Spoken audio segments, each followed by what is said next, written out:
foul. So a foul in a basketball is a rule-breaking action that results in loss of possession and possible free throw. There are multiple categories of foul. First is reach-in foul. So reach-in foul, when the defensive player reaches in and tries to steal the ball away from the offensive player. So the foul occurs if a player impedes a ball carrier's personal space while making contact with him reaching for the ball. So I'll show you. So first is reaching foul. So dito, ako si defensive, then siya si offensive. So dito, hawak na yung bola. Then ipilitin kong abutin yung bola. Then itatapik ko yung kamay niya doon. Hawak yung bola. So ganito.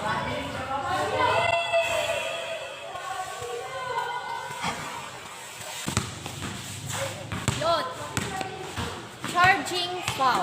A charging foul in basketball is when the attacking player with the basketball charges into and through their defender.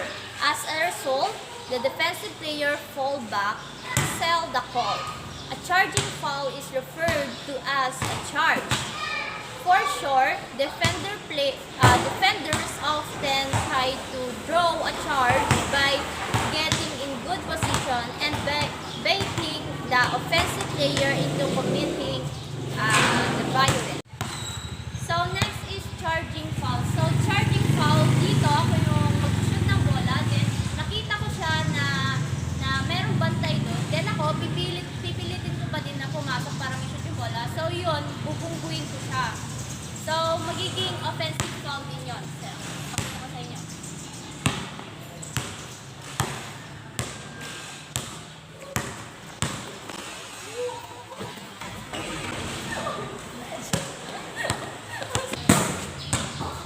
Blocking foul.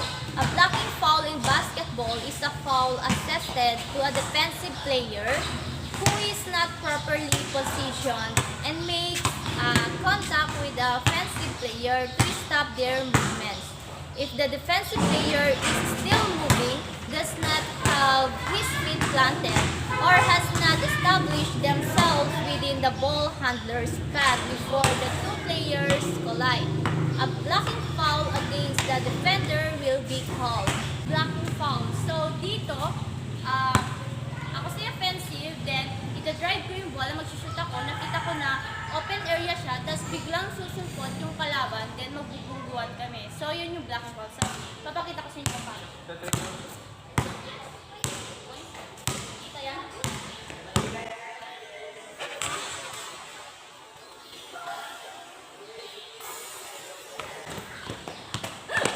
Next is offensive foul.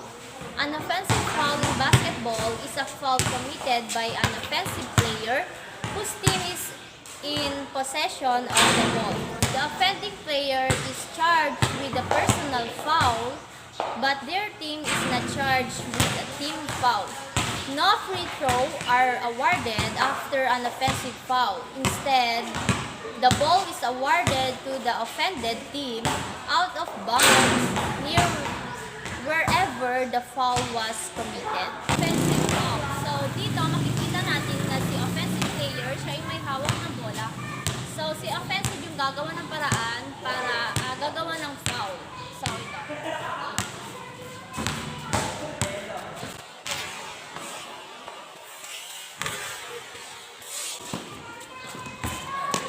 Kita nyo na si offensive pinulak ako sa side. Yun yung offensive foul. The next one is shooting foul. Shooting foul when the defensive player makes illegal physical contact with the player shooting the ball. They will be called for an shooting foul. Defensive players are not allowed to initiate contact with the shooter or disrupt their landing after a shoot. Shooting foul always results a free throw for the other teams, regardless of whether the team is in penalty situation or not. It's shooting foul. So dito, si defensive, hawak niya yung bola, i-shoot niya. Pero ako, didepensa ako. So, tatakitin ko yung kamay niya para mapigilan yung pag-shoot.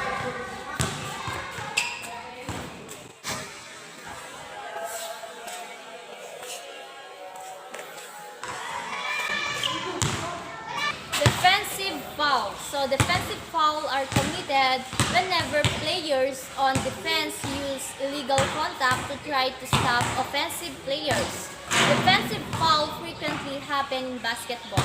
Defenders are allowed to move sideways and backward to block an attacker path, but moving forward, pushing the attacker backward is not allowed. Players also can initiate physical contact on defense as that is a fault of happen mostly when the player unsuccessfully tries to steal the ball or block a shot.